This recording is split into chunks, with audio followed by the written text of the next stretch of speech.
Ndugu yangu, unaweza ukatuigizia sisi ya kwamba umeokoka, unaweza ukatuigizia sisi ya kwamba wewe ni mtumishi wa Mungu na tukakupa na sadaka na kukuamini tukakuamini. Lakini nataka nikwambie, huwezi kuigiza kuingia mbinguni. Huwezi. Kwa maana ukisoma neno la Mungu katika kile kitabu cha Mathayo sura ya 7 mstari wa 21 hadi wa 23, unamwona Yesu anasema hivi: ile siku ya hukumu ikifika, nitawakataa wale ambao walikuwa wanaigiza.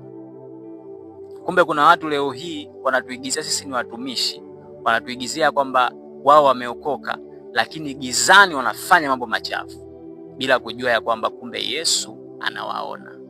Yesu anasema atawakataa ile siku ikifika. Kwa ni heri uamue kutubu na kuacha maigizo kuliko kuendelea na maigizo alafu ile siku ikifika Yesu akukatae.